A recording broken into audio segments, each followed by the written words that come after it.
Hi, I'm Susie Garden, and this is the Ageless and Awesome podcast. I'm an age-defying naturopath and clinical nutritionist, and I'm here to bust myths around women's health and aging so that you can be ageless and awesome in your 40s, 50s, and beyond. The Ageless and Awesome podcast is dedicated to helping women through perimenopause and menopause with great health, a positive mindset, and outrageous confidence. Hit subscribe or follow now, and let's get started. Hello, gorgeous one, and welcome to Q&A Thursday with me, Susie. And this week, it's not actually a question from a listener. This is questions that I've been fielding from my clients all week, and I wanted to share it with you. So this is all about surviving festive times, because the festive season is upon us and we're starting to enter into that period where there are loads and loads of social events going on and lots of opportunities for eating processed food, high fat food, high sugar food, snacking, lots of alcohol, lots of late nights, all of the things. And that can absolutely make your perimenopause or menopause symptoms worse, particularly in regard to sleep, hot flushes.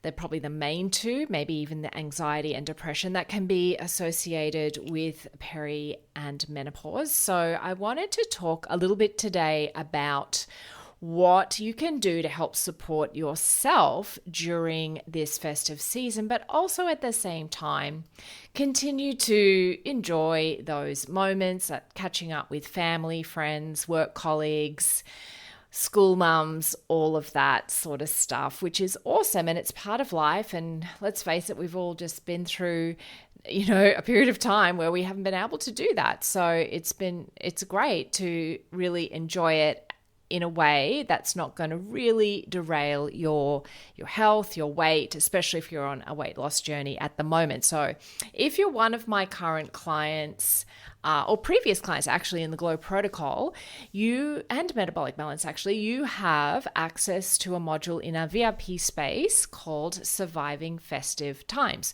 So go log into the VIP space as a whole video and a handout there, but I'm going to do just a little run through of some of the key points that really will be relevant for everyone that is thinking about this and has this on their mind of how am I going to get through the next 4 to 5 weeks and actually still feel good and not just feel like a horrible kind of tired, fatigued, sleepless, hot mess.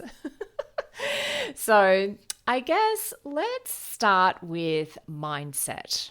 Mindset is super important around this sort of stuff. And there's a few things I want to talk about with this. So number one, if you're going to go to an event that's going to be a lot of fun, enjoy yourself. Don't spend the whole time worrying about every single thing that you're popping into your mouth and then beating yourself up the following day about how much you ate or drank or whatever. Okay, so if you're going to go and have a good time, have a good time. You can always jump back on your wagon, whatever that is, the next day for sure. But just make sure you do, I guess, if you are following a plan of some sort of dietary plan, then yeah, have fun, but then make sure that you're supporting your body and your health by getting back onto the good, healthy stuff the next day or at the next meal. That's really important. The other thing I wanted to point out, and one of my mentors pointed this out to me, and I've always thought, what a great way to look at this time of year. If you look at December, okay, let's just look at December. If you eat 3 times a day, that's 93 meals, okay? Now, if you think about Christmas, New Year's Eve, work party, partner's work party, friends parties, that sort of thing around this time of year, and how many you might have. You might come up with, there may be 1 or 2, there may be 5, there may be 10, there may be more than 10. And okay, so if there's 10, that's a nice easy number to work with. Say there's 10 events, 10, whether they're dinners, lunches, parties, whatever, 10. Out of 90 meals, 10 of those might be junk food, lots of alcohol, all of that sort of stuff. 10 out of 91 kind of puts it into perspective, doesn't it? It's just over 10%. It's not really a lot in the scheme of things. So keep that in mind if you are thinking, oh gosh, I've got all these things to go to. How am I going to keep on track? It's really, as a percentage of the whole month, it's not actually a lot. Even if you go away on holidays, right? If you're having 2 weeks off on holidays and you think, well, I'm going to be going out for lunch, I'm going to be going out for dinner, even if that's like, let's see, in 2 weeks, that's going to be close to 40 meals, say 42 meals. Think about, okay, 42 meals, that's not even half. Maybe it's close to half of that time. The meals are going to be pretty raucous, so to speak. Now, realistically, it's probably not going to be that bad. At some point, you're going to be having some veggies, you're going to be having some protein, you're going to be having some salads, you're going to be having some fruit, right? So you can try and make some relatively healthy choices some of the time. But let's get realistic. Probably for the majority of people listening, it's going to be, say, around 10 meals that are off. So thinking about it like that, where, okay, it's actually in the whole scheme of things, not a huge amount. And if you can possibly support yourself by doing things like drinking additional water, that helps tremendously. So 35 mils of water per kilo of body weight on a daily basis. That helps so much with detox, with keeping hydrated, with making sure you're not confusing hunger and thirst. It really helps. And it keeps you full as well. So perhaps may prevent some of the overeating. And that's my next point, is being mindful about eating and chewing your food. We know from research that if you're eating in a group, that you're going to eat more because you're distracted, you're talking, it's fun, maybe you're drinking. So that's definitely going to happen. So trying to bring in an element of mindfulness into your eating helps dramatically. Chewing your food well really helps your digestion. So, if you're someone that is prone to constipation, for example, chew your food really, really well, swallow it, and then go for the next mouthful rather than shoveling it in. That is really great. Also, if you are eating in like party food or whatever, perhaps portion out your time as to how you're going to, or rather when you're going to eat. So rather than going and loading up a plate, demolishing it, and then loading up another plate and demolish it, perhaps load up your first plate, demolish it, and then have a break for maybe 15 minutes where you're just drinking water. So you're allowing that blood sugar to settle a little, not a lot, to be honest. 15 minutes isn't a lot of time, but it's going to help you to also know, am I full? Because it takes around 20 minutes for the stomach to tell the brain that it's full. So if you're allowing that break in between eating and you just drink a bit of water in between, that's going to really help prevent overeating. And it also helps you realize, okay, I can just slow down a little bit here. I love food personally. So I'm the kind of person that when I get somewhere that I'm going and there's food around, I am definitely someone that likes to kind of go, I'm in. But then having that little break makes a huge difference because you know that you're getting full and you're kind of getting over that initial excitement as well. And that goes also if you're having multiple courses, for example, at a restaurant, just having a bit of a break in between meals. So between entree and main and dessert, it's usually probably going to be 10 to 15 minutes anyway. Rather than getting into the bread and the wine in that interim period, just drink water. It just helps to moderate that eating, moderate that blood sugar, helps to keep you in touch with, are you feeling full or not, so that you don't get to the end of the meal and go, oh my gosh, I feel so sick because I've eaten too much. That's a really good one that helps, particularly during this time of year when there may be multiple events that you're going to. Another hot tip, this is one that I love, and now that I know it, it seems really obvious, but when I first heard this, I thought, wow, this is a bit of a revelation. So my hot tip, again, kind of taps into that mindful eating and also into being that awareness of being full. But my hot tip is not to finish other people's food and not to force food down just because it's on your plate. So for example, it's like when you eat, you might get full, you might think, oh, I've had enough of this, and you finish your meal, there might still be some food on the plate.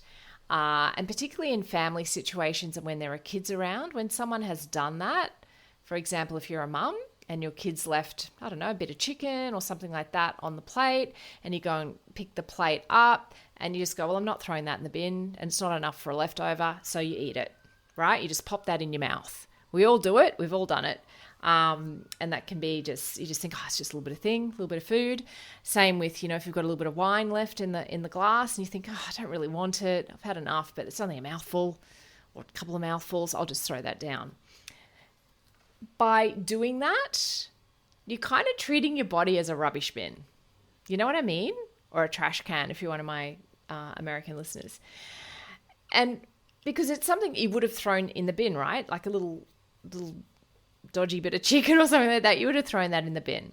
But instead you're putting it in your mouth and putting it in your body, not respecting and honoring the fact that you are full, the fact that you've had enough. And small becomes from a mindset of, I don't want to waste the food, but it's not enough for a proper leftover.